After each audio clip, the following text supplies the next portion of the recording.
जय सिया राम। महाराज रंती देव की अर्तजनों की सेवा। महाराज संस्कृति के महाराज संकृति के पुत्र रंती देव का राज्यकाल था। पर, प्रजा सब प्रकार से सुखी थी। सर्वत्र सुख शांति का साम्राज्य था। राजा रंती देव के यहाँ बहुत से रसोइया थे जो अतिथियों को अमृत के समान उत्तम अंतिया दिन रात परोसा करते थे। किंतु देवयोग से कब क्या हो जाता है कोई नहीं जानता।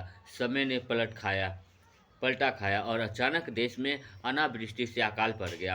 रंती देव ने राजकोष, अन्नागार आदि सब क्षुधा पीड़ितों की सेवा में व्यय कर दिया। अंत में अवस्था ऐसी आ गई कि स्वयं रंती देव तथा उनके परिवार के भोजन के लिए दो मुट्ठी अन्न राज सदन में नहीं रह गया।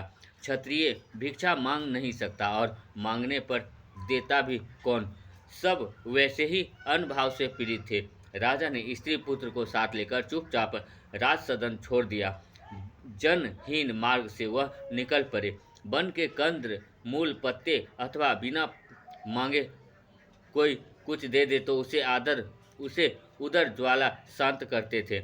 लेकिन जब देश में सब भूखों मर रहे हो, वन के कंद मूल या पत्ते क्या बच पाते हैं। वृक्षों की छाल तक तो छीलकर मनुष्य खा जाते हैं। अकाल के समय वन में न कंद थे, न फल, पत्ते तक नहीं थे। प्यासे सूखते कंठ के सींचने के लिए दो बूंद पानी मिलना कठिन हो गया और यह असहाय अवस्था एक दो दिन नहीं, पूरे 48 दिन चलती रही। सुकुमार राजकुमार एवं महारानी स्वयं रंती देव के शरीर में हिलने चलने की शक्ति नहीं रही। अब तो ये तीनों भागवत विश्वासी प्राणी भगवान का स्मरण करते हुए अंतिम समय की प्रतीक्षा कर रहे थे। भगवान की लीला भी अद्भुत है। 49वां दिन आया और सूर्योदय के कुछ ही काल पश्चात एक परिचित व्यक्ति ने आकर रंती देव को आदरपूर्वक खीर, मलपुए और जल निवेदित किया। 48 दिन से भूखे प्राणियों को इतना स्वादिष्ट भोजन मिल जाए तो उनके मन की क्या दशा होगी, आप अनुमान कर सकते हैं। लेकिन रंती देव सामान्य मनुष्य नहीं थे कि उनके चित्त की स्थिति को अनुमान सामान्य मनुष्य कर सके। जब जल दुर्लभ हो, स्नान का प्रश्न ही नहीं उठता था। मानसिक स्नान, मानसिक संध्या, तर्पण एवं पूजन ही संभव था और यह चलता था। आहार एवं जल भगवान को अर्पित करने के पश्चात रंती देव के मन में आया, जीवन में आज प्रथम बार क्या अतिथि को भोजन कराए बिना स्वयं भोजन करना पड़ेगा। ठीक उसी समय सुनाई पड़ा, राजन मैं बहुत क्षुधातुर हूँ। एक ब्राह्मण अतिथि आ पहुँचे थे। रंती देव को लगा कि स्वयं भगवान उनकी इच्छा पूर्ण करने आए हैं। बड़ी श्रद्धा से उन्हें भोजन कराया। तृप्त होकर आशीर्वाद देकर वे ब्राह्मण विदा हुए। ब्राह्मण के जाने पर अन्न का भाग स्त्री पुत्र को देकर रंती देव स्वयं भोजन करने जा ही रहे थे कि एक शूद्र अतिथि आ गया। उसे भी आदरपूर्वक भोजन कराया राजा ने, लेकिन उसके पीठ फेरते हुए कई कुत्तों के साथ एक चंडाल आ पहुंचा। मैं और मेरे कुत्ते भूख से मर रहे हैं।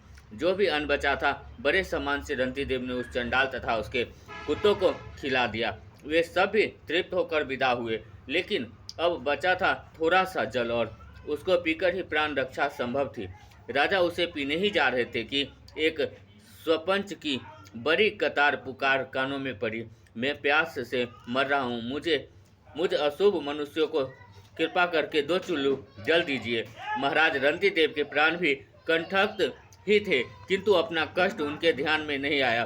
उनके मुख से निकला, हे जगत के स्वामी, हे परमेश्वर, मैं अपनी सदगति, अष्ट सिद्धि या मोक्ष नहीं चाहता। मुझे सब प्राणियों के हृदय में निवास करके उनके सब दुख भोग लेने की सुविधा दो, जिससे सब प्राणी दुखहीन हो जाए। देव मुझे ही सब कुछ दे दे, जग जन सारे सुख पावे और जो कुछ उनके कलुष भोग हो इस जन के माथे आवे। स्वपंच संकोच से एवं पीड़िता की दुर्बलता से दूर ही रह गया था। रंती देव किसी प्रकार उठे, जल पात्र उठाया और उसके समीप गए। बोले, भाई तुम भली प्रकार जल पीकर अपने प्राणों की तृप्ति करो। उनका हृदय एक ही बात दोहरा रहा था, मुझे फिर राज्य प्राप्त हो जाए यह मैं नहीं चाहता। देह छूटने पर स्वर्ग जाऊं अथवा जन्म मरण से छूट जाऊं, ये भी मेरी इच्छा नहीं है। मैं दुख से संतप्त प्राणियों का कष्ट दूर हो, केवल यही चाहता हूँ। सर्वव्यापी भगवान नारायण, इस जीवन की लालसा से व्याकुल प्राणी के रूप में तुम्हें मेरे सम्मुख हो जल में तुम्ही को अर्पण कर रहा हूँ। जीने की इच्छा से व्याकुल इस प्राणी की को जल देने से मेरी क्षुधा, अपनी पिपासा, मानसिक तथा शारीरिक श्रम, दीनता, खिन्नता, विषाद, मूर्छा आदि सब दुख दूर हो गए। महाराज रंती देव ने चंडाल को सारा जल पिला दिया। उसकी तृष्णा मिट गई और वह संतुष्ट होकर चला गया। उसके जाते ही रंती देव लड़खड़ा कर गिरे, किंतु उन्हें किन्हीं कोमल करों ने संभाल लिया। आश्चर्य से नेत्र खोलकर उन्होंने देखा, हंस वाहन चतुर्मुख अरुण वर्ण सृष्टिकर्ता गरुड़ासीन चतुर्भुज नव घनश्याम भगवान श्री हरि कर्पूर गौरंग वृषभारूढ़ चंद्रशेखर नीलकंठ भगवान गंगाधर और महिष पर बैठे दंडधर यमराज सम्मुख उपस्थित है। महाराज, आप अपने अतिथियों को पहचानने में भूल नहीं करते। मंद स्मृति पूर्वक श्री नारायण ने कहा, ब्राह्मण, शूद्र, कुत्तों से घिरा अखेटक तथा स्वपंच भी मैं भी जो उन नारायण का ही दर्शन करते थे, उनके यहाँ इन रूपों में वे सर्वव्यापक ही पधारे और फिर अपने वास्तविक रूप में प्रकट हो गए। इसमें रंती देव को कहाँ चकित होना था। महाराज रंती देव के अथवा उनके परिवार के उद्धार की चर्चा करना व्यर्थ है। रंती देव के जो अनुयायी, सेवक एवं प्रजा वर्ग के लोग थे, वे सब अपने नरेश के प्रभाव से परम योगी हो गए। जय सिया राम। अहाँ सब शेयर करू, देखियो, सब्सक्राइब करू। जय सिया राम।